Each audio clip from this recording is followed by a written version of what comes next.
주식 투자 심플하게 충분하게 스텝스. 네, 안녕하십니까. 하나투자증권 리서치센터장 박영훈입니다.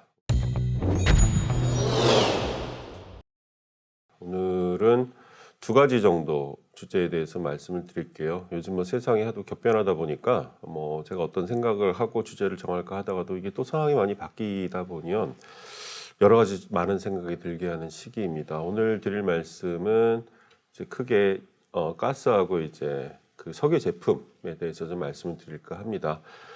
아시다시피 유럽의 천연가스 가격이 많이 빠졌습니다. 왜 많이 빠졌느냐라고 생각해 보면 날씨가 너무 따뜻해요. 지금 현재 베를린의 날씨는 영상 4도 정도 되더라고요. 좀 전에 들어오면서 확인을 해봤고요. 어제 그제 같은 경우는 영상 10도. 뉴스에서도 보셨겠지만은 알프스산에 눈이 다 녹아내려서 스키장이 어렵다라는 이야기도 아마 다 들으셨을 겁니다. 날씨가 너무 따뜻해요.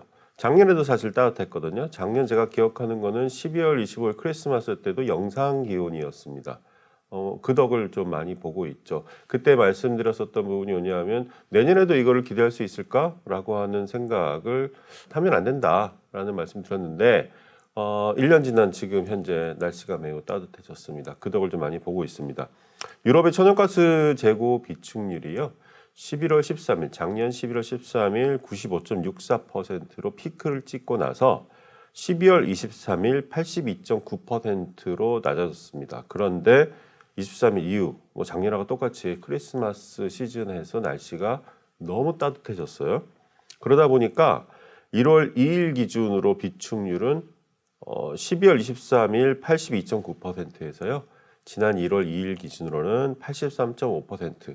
오히려 늘었습니다. 겨울에 재고가 늘어난 것은 처음 나타난 현상이다라고 생각할 수 있을 것 같아요. 왜냐하면 지금 되게 추워야 되는 구간이거든요. 우리는 춥지만 유럽은 매우 따뜻하죠. 날씨 덕을 톡톡히 보고 있습니다.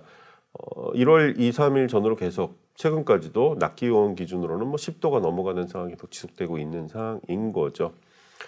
자, 그러다 보니까 지난 피크를 찍은 2022년 12월 23일부터 올해 1월 2일까지 가스 저장고에서 회수된, 그러니까 사용된 가스는 누적 기준으로 YOY로 한 65% 정도 감소했습니다. 그런데 주입된 가스량은 동일한 기간 동안에 한 14.3% 정도 증가했어요. 그러니까 사용량은 3분의 2 정도가 떨어졌고요. 그리고 주입량은 늘어나다 보니까 당연히 전체적인 재고는 증가할 수밖에 없는 상황. 발생이 된 거고요. 어쨌거나 유럽 입장에서는 매우 다행스러운 일이다. 왜냐하면 최악의 상황은 피할 수 있기 때문이다 라고 하는 부분인 거죠. 그렇지만은 모든 상황이 우려가 해소된 것은 아닙니다. 이러한 상황에서 유럽에서 이제 나오는 이야기들, 저도 계속 작년에 드렸던 말씀이긴 합니다만, 현재 가격이 떨어졌다고 모든 문제가 해소된 것은 아니죠. 그건 하나 현상일 뿐이고요. 현재 묻어나까 내면에 감추어진 문제들이 드러나는 시기는 올해 여름일 수도 있고 올해 겨울일 수도 있고요. 올해 또 겨울이 따뜻하다면 또 아닐 수도 있긴 하겠지만 날씨를 예측하는 건 불가하니까 그 얘기는 이제 빼고 말씀드리겠습니다. 어쨌거나 그러면 모든 문제 해결된 것인가? 절대 아니다. 저도 이 영상에서 몇 번 드린 말씀이 있는데요. 작년 5월 달까지는 야말 파이프라인이 가동이 됐고요. 작년 9월 초까지는 노드스트림이 가동이 됐어요. 그리고 9월 이후부터는 야말과 노드는 전면 중단이 됐고 현재 가동되고 있는 우크라이나 스트림이나 또는 터키 스트림 같은 경우는 공급량이 훅 떨어져서 이제 공급이 되고 있는 거죠. 이 모든 걸 감안했을 때 유럽이 작년에 파이프라인으로 들어왔던 거를 올해 수입을 해야 되는 규모는 대략 한 3,770만 톤 정도를 신규로 추가를 해야 된다라고 하는 거죠. 추가로 도입해야 되는 양입니다. 만만한 양은 아니죠. 왜냐하면 3,800만 톤 정도가 되는 물량은 전 세계 3위의 LNG 수입국인 우리나라 수입량하고 거의 비슷하다라고 보시면 될 것 같기 때문에 수급상으로는 많이 좀 어렵다라고 하는 부분인 거죠. 근데 이제 뉴스를 보셔서 아시겠지만 최근에 많이 변화된 것 중에 하나가 국내에서도 면세 좀 다시 봐야 되네 이런 얘기들 많이 나오는 게 이제 중국이 조금씩 풀잖아요. 락다운에서 현재는 이제 좀 약간 완화되는 구간으로 들어가고 있기 때문에 중국의 경기도 다시 활성화될 것이다라는 기대감을 좀 많이 갖고 있는데요. 작년에 락다운이 워낙 중국에서 심하다 보니까 지난 10년을 놓고 봤을 때 중국의 LNG 수입량은 계속 증가했거든요. 그런데 작년에 처음으로 꺾였어요. 그 꺾인 규모가 얼마인가 하면요. 21년도 대비 한 1,450만 톤 정도가 감소했습니다. 자, 그러면 여기서 우리가 생각해 봐야 될 게 뭐냐면, 자, 유럽은 작년에 러시아에서 파이프라인으로 가지고 온 양은 올해 LNG로 대체해야 될 거야 라고 하는 부분 있고, 그리고 중국이 이제 LNG 수입이 다시 증가할 수 있어. 근데 증가도 세게 보진 않아요. 그냥 21년도 대비 22년도의 수입량이 한 1,450만 톤, 1,500만 톤 정도 감소했으니까 이 정도만 다시 원상 복귀될 거야 라고 감안하면은 유럽의 수입 감소, 수입이 늘어야 되는 부분, 그리고 중국이 다시 늘어야 되는 부분을 감안하게 되면요, 5천만 톤이 넘어가는 규모다라고 하는 거죠. 5천만 톤이 넘어갑니다. 그럼 이거를 메이크업 할 수 있을까? 뭘로 메이크업을 할 수 있을까라고 생각해 보면은 답이 딱히 나오진 않습니다. 왜냐하면 23년도 올해 신규로 증가할 LNG 액화 설비는 1,000만 톤이 조금 안 돼요. 근데 이것도 이제 들어오는 시점에 따라서 100%는 아니다라는 거죠. 뭐 예를 들어 여름에 6, 7월에 들어온다라고 하면은 한 4,500만 톤밖에 안 될 거다. 그러니까 신규 공급은 없는데 전년 대비 증가해야 될 물량 분명히 있다라고 생각을 할 수밖에 없는 거죠. 자, 그러면은 최소한 한 4천만 톤 정도의 공급 부족은 발생할 수밖에 없을 것이고요. 이렇게 되면은 어떤 현상이 발생할 거냐라고 하면 러시아가 원유를 수출을 제한을 당하면서 러시아의 원유 수출이 인도나 중국으로 많이 가잖아요. 유럽으로 가던 것들이. 그러다 보니까 유조선의 운행 거리가 길어지면서 유조선의 가용량이 줄어들게 되고, 그래서 유조선 운임비가 많이 올랐어요. 지금 좀 떨어졌다고 하지만 과거 대비해서는 절대적으로 높은 수준이거든요. 마찬가지 현상. 파이프라인으로 갖고 오던 거를 이제 LNG 캐리어로 움직이게 되면 그것도 그 방향성이 대부분 유럽이다라고 하게 되면 LNG 캐리어의 가용량이 줄어들게 되면서 이 가격이 올라가게 된다라고 하는 부분을 올해 우리가 생각해 봐야 되지 않겠냐라고 봅니다. 그리고 또 한 가지 우리가 감안해야 될 거는 모든 에너지 가격은 상대적입니다. 자, 현재 유가 얼마죠? 브렌트 80불 정도 수준인데요. 현재 유럽에 많이 빠졌다고 하지만 천연가스 가격을 원유로 환산하게 되면요, 130불이 넘어갑니다.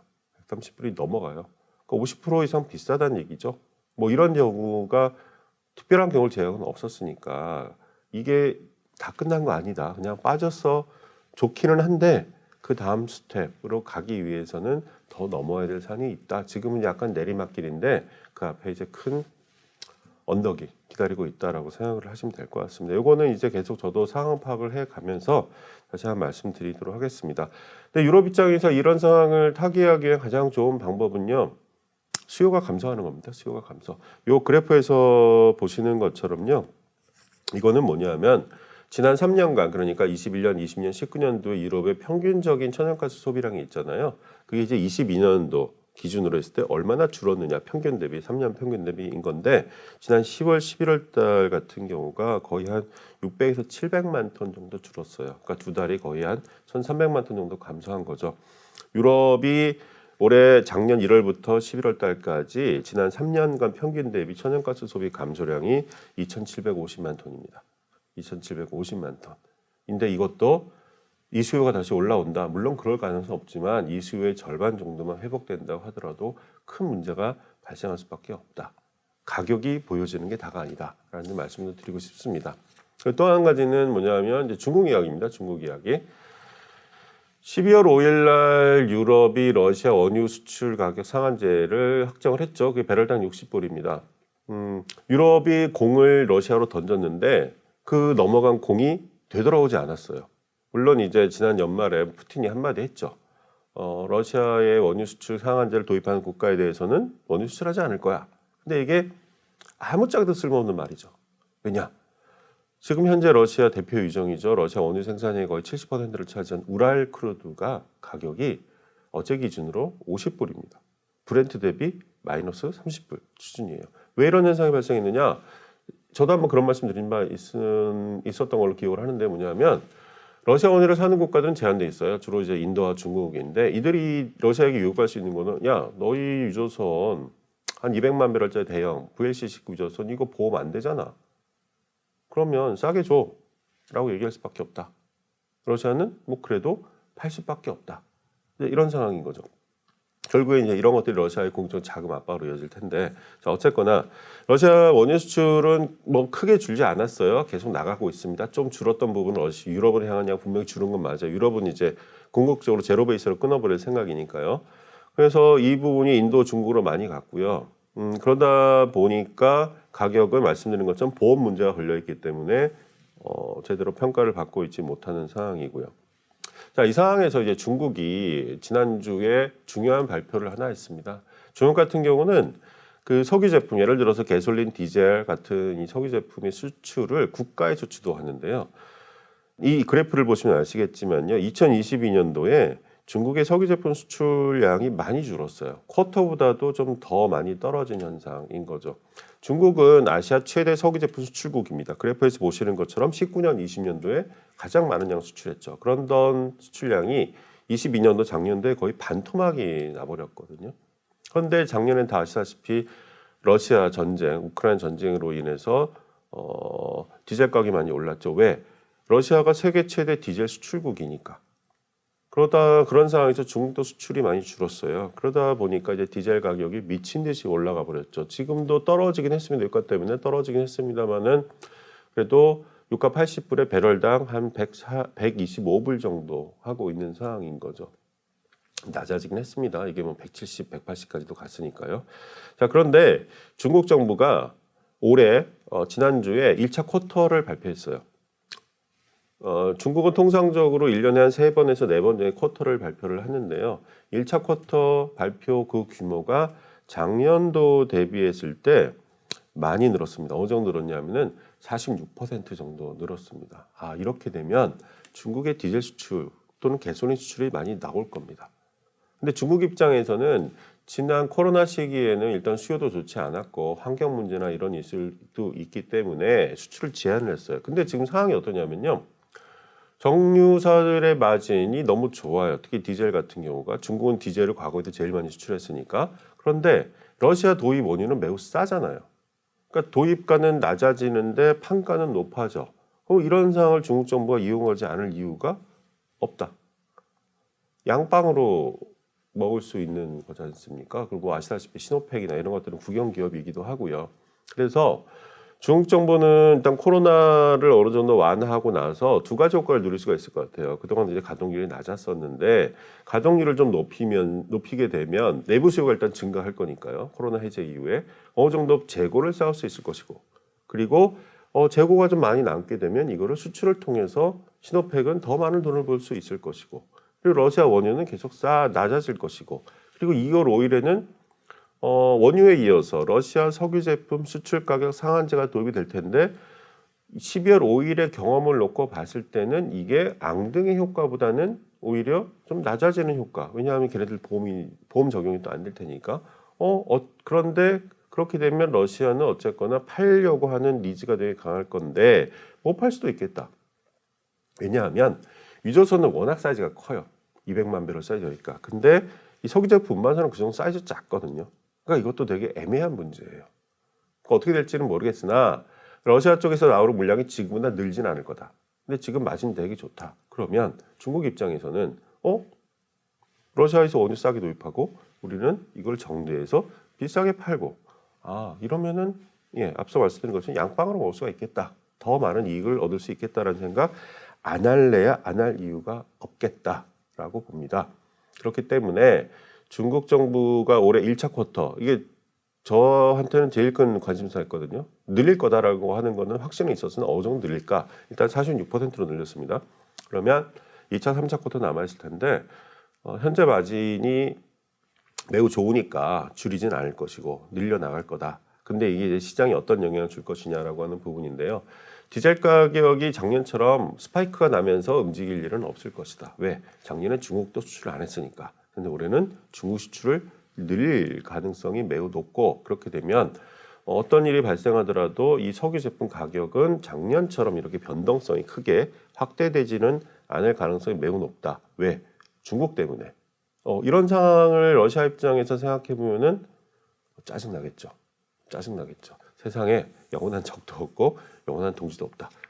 돈 앞에서는. 네, 그런 생각을 다시 한번 하게 하는 상황이 아닐까라고 좀 말씀을 드립니다. 자, 오늘은 이제 유럽의 가스 그리고 이제 아시아 쪽 중국의 이제 석유 제품 수출 관련돼서 말씀을 드렸습니다. 네, 오늘 준비한 내용은 여기까지입니다. 감사합니다.